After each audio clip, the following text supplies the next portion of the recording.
Welcome friends. Welcome to another program on functional English, which I hope you'll find useful and interesting. How do we report what another person says? Let me tell you an anecdote. A man and his wife were driving through the countryside one morning. They happened to pass a large field of carrots. The man stopped the car, got out of the car, and walked up to the farmer. And he asked the farmer, "Sir, what do you do with your large crop of carrots?" The farmer scratched his chin and said, "Well, I'll tell you what we do. We eat what we can, and what we can't eat, we can." The man walked back to his car with a puzzled look on his face and said to his wife, "That farmer must be crazy. You know what he said? He said they ate what they could, and what they couldn't, they could." I think you'll notice the significance of that last statement when you watch this program on reported speech.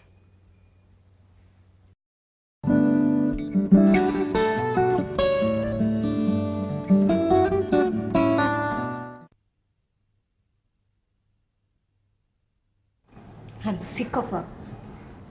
She wants me to tell her everything. What are you talking about? I don't understand anything. I'm talking about Padma. She's so inquisitive. She wants to know everything that's happening around her. Why don't you tell her to stop being inquisitive? I have tried. She just doesn't understand. What did she say? What did he say? She's forever asking these two questions all the time. All right, let's tell her to stop doing this. And this time, let us do it in a subtle way. Shall we? Subtle? But how? Let me behave like her for some time in her presence. Let us pretend that for some reason I've lost my hearing. There she comes. Don't worry, just do as I've told you to. Hello, Padma. Hi! Hey, what have you been talking about? Ashwini, what did Padma say just now? She asked what we were talking about. What's wrong with her? Has she suddenly gone deaf? What is she saying now? She asked if you have suddenly gone deaf. Do I look deaf to you? I just can't hear well, that's all. That's what I said. If you can't hear well, you are deaf. What did she say now? She said that if you can't hear well, then you're deaf. What's happened to her? She was fine till yesterday. Sad, isn't it? She walked up to me a few minutes back and said, "Ashwini, I got up this morning and realized that I couldn't hear well." What did you say? She said that you got up this morning and realized you couldn't hear. God, I'm irritated. Will this be an everyday affair? I'm already tired of repeating everything to her. What? What did you say? She said that she's irritated. She wants to know if this would be an everyday affair. Affair? Whose affair? Who is she talking about? I can't take this anymore. I'm leaving. Ashwini, I came to invite both of you to my birthday party tomorrow evening. Hope you can make it. What did she say?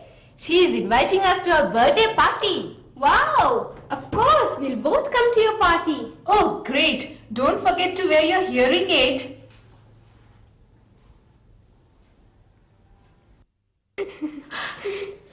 She's already tired. I think if we continue with this act for a few more days, she'll stop asking, what did she say, what did he say?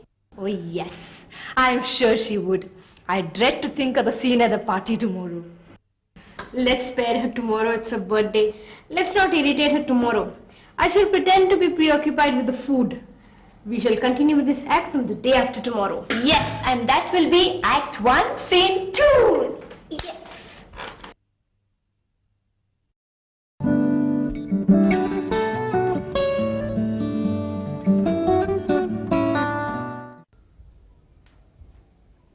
friends, the topic of discussion for today is reported speech or indirect speech as is often referred to.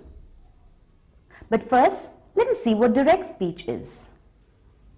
In direct speech, we normally report the exact words of the speaker. And while writing, we put the words of the speaker within quotation marks. Listen to the following examples. "Where do you want to go?" asked the conductor. "To the Central Library," replied the boy. Here is another way of reporting the conversation between the conductor and the boy. The conductor asked the boy where he wanted to go. The boy replied that he wanted to go to the Central Library. This is called as reported speech or indirect speech. In indirect speech, normally we drop the quotation marks and the sentences within the quotation marks get reduced to a clause or to a phrase. In indirect speech, we do not use the exact words of the speaker. We merely report his or her ideas using the same tense and pronoun that we use while talking about the situation. Listen to the following examples. Hello, Padma. Hi! Hey, what have you been talking about? What did Padma say just now? She asked what we were talking about. It is important for us to keep in mind some of the basic rules for indirect speech. 1. In indirect speech, normally there occurs a change of time and therefore a change of tense. The person who reports uses the tense that is related to the time when he or she is speaking and not to the original time when the words were uttered. Listen to the following example. What's wrong with her? Has she suddenly gone deaf? She asked if you had suddenly gone deaf. Though this rule is often followed, we must keep in mind that we need to consider not only the form of the verb, but also its function and meaning. Therefore, if Deepa says, "My birthday this year falls on a Monday," we cannot say that Deepa said that her birthday that year fell on a Monday. Rule 2.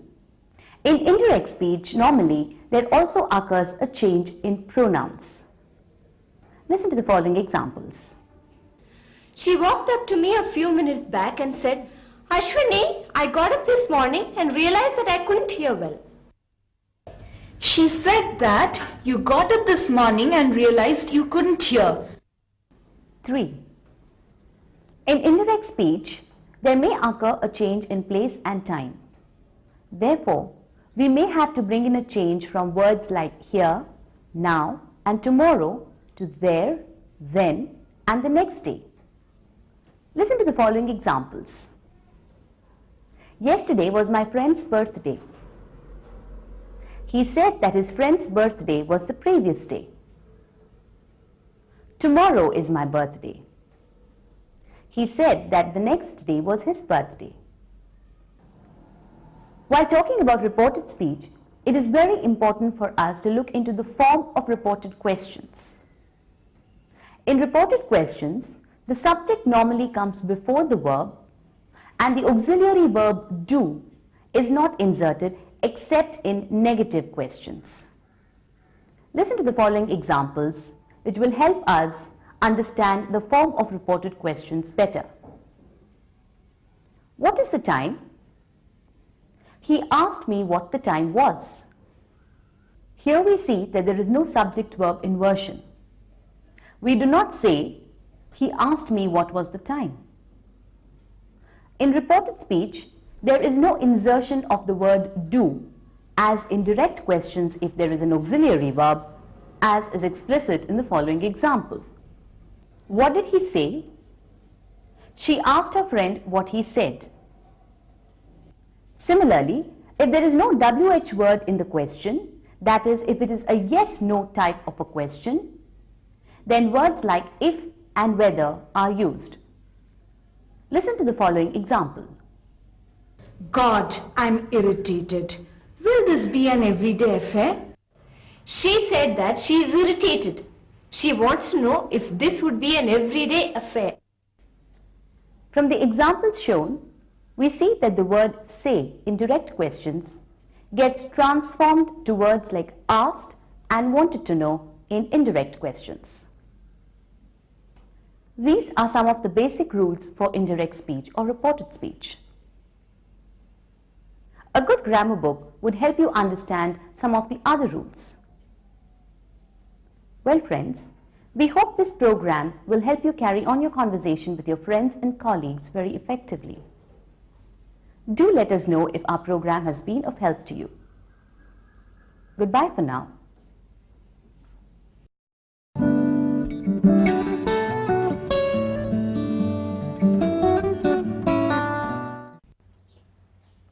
Welcome back.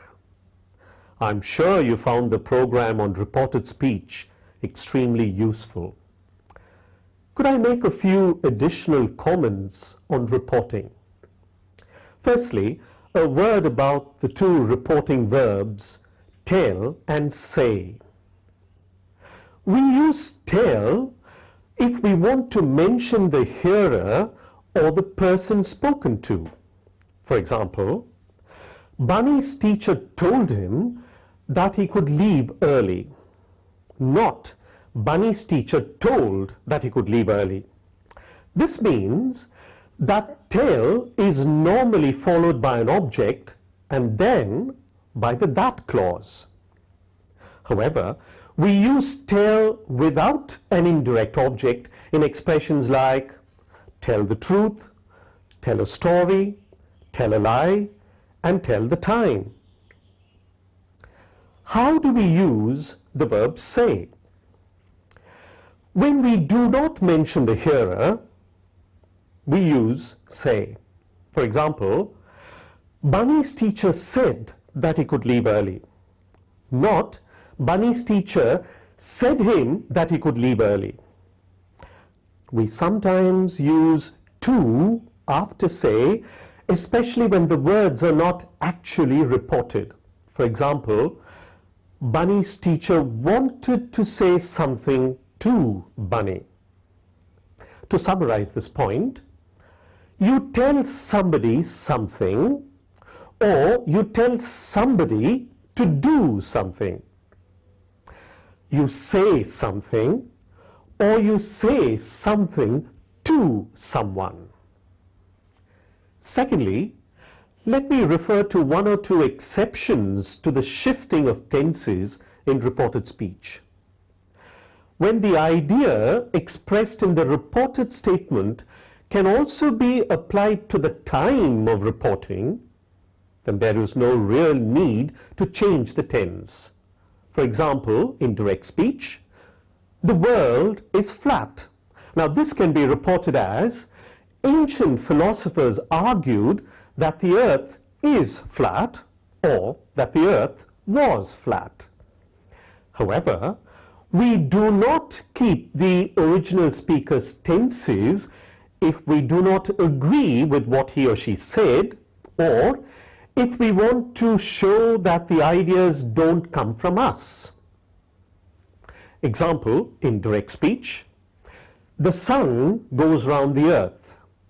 Now this can be reported as the Greeks thought that the sun went round the earth, not the Greeks thought that the sun goes round the earth.